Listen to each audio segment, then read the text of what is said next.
Senator Lee. Thank you very much, Mr. Secretary. Moments ago, you said you gave yourself an A, maybe an A for effort on dealing with workforce issues at the Department of Homeland Security. I know that's important.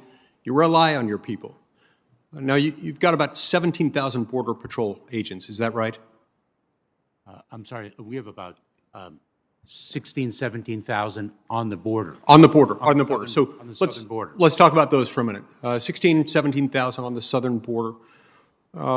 What happens, and this ties back to your desire to give yourself an A for effort on dealing with workforce issues, but what happens when you've got potentially thousands of those, a pretty large percentage, who might soon become ineligible to work based on their vaccination status? Does that hurt or help our operational control of the border?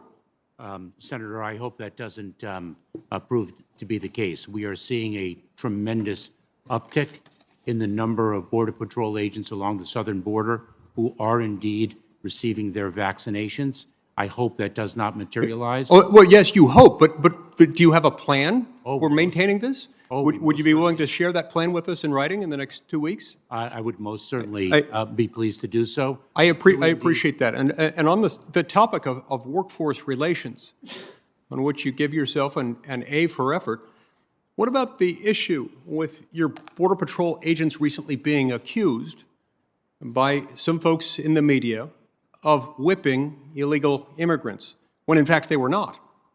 Why on earth did you not defend them? I mean, has no one in your entire department ever become aware of how one uses split reins when riding a horse? Oh, Senator, let me say two things. Number one, I put 100% into my work, and I'm incredibly proud to do so. That's number one. Number two, I stand with the men and women of our department through and through, and I will not prejudge facts before. Did you defend them when they were being attacked for whipping people, which they were not? Senator, what I said quite clearly is that the independent investigation will determine the facts, and those facts will drive the outcome. Okay. Nothing less and nothing more. Your response and your failure to defend them then and now is nothing short of morale crushing. If you want to maintain or obtain operational control of the border, which you do not now have, this is not a way to get there. Now the Department of Homeland Security's website, the whole reason for its existence, to a significant degree, involves a statement that's on your website of your department that states as follows, quote, managing the flow of people and goods into the United States is critical to maintaining our national security. Illegal aliens compromise the security of our nation by illegally entering the United States or overstaying their authorized period of admission, close quote. How is the department doing in that mission to maintain that operational control of the border? Senator, we are enforcing the laws that Congress passed, and there are different types of laws, if I may. There are the laws of accountability, and there are the laws of humanitarian relief. Individuals who make a claim for asylum, who are encountered upon illegal crossing at the border, are placed into immigration enforcement proceedings, are able to make their claim for asylum before an immigration judge, and if their claim is successful, under the law, they are able to stay here. If their claim is unsuccessful, then they are removed from the United States. Okay, so between January 1st and September 30th of this year, just the time period in which President Biden has been in office, there have been about 1.7 million illegal crossers that have been encountered at our southern border. And so this doesn't suggest to me operational control. This does suggest to me an administration that's willing to push on the pull factors that Senator Cornyn mentioned, accelerating then into the turn. It also is reflected in the Build Back Better plan with the full support of your administration, which paves a path for granting amnesty, turning on more of those pull factors. By the way, how many known gotaways have crossed our southern border in 2021? Senator, I'll have to provide that number to you. I will certainly circle back with you or your team expeditiously. I don't think that the approximately 965,000 people who were subject to Title 42 expulsions under the CDC's authority would consider the border open. I don't think the 40,000 or so individuals who were removed under the United States would consider the border. Yes, sir. I understand that, and that's great, and I appreciate the great work done by the men and women serving in your department. Operational control isn't deemed in place because there are some people who have been stopped. Operational control has to be measured by those who are coming in right now at a breakneck, record-breaking pace unlawfully. So here's what I don't understand. Maybe you can help me understand this.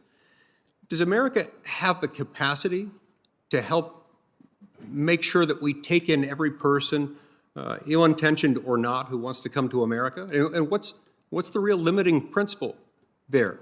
Because letting 2 million or so people in illegally across our southern border in a year, together with the fact that your administration is backing legislation that turns on more of a magnet, encouraging more people here to come unlawfully, seems consistent with that mindset that it's an unmitigated good. If I may, Senator, so this will require further discussion, but let me make a few important points, if I may. First of all, there is a misperception that individuals who are encountered at the border and who are not immediately expelled under the Title 42 authority, or who are not subject to expedited removal and accelerated removal process are just let into the United States and left alone. And that is absolutely false. Well, hang on a minute. Some of them are. Some of them aren't. Like Yuri Medina Ulloa, who's a 24-year-old Honduran man who was recently apprehended crossing the U.S.-Mexico border, where he fraudulently claimed to be a 17-year-old. He then ended up in Jacksonville, Florida, where a family took him in. Days later, he stabbed the father of that family to death. He was a 24-year-old, not a 17-year-old, as he claimed. There are people like him crossing, and with the assistance, with the approval, with the facilitation in some cases of your department, these things are happening. That is inaccurate. I am aware of the case. That individual is being prosecuted. There is an immigration enforcement detainer on that individual. Did your department or did it not allow him in? Senator, I'd like to not comment on the details because— I bet you would not like to comment on the details. If I may, Senator, there is a criminal case against that individual pending.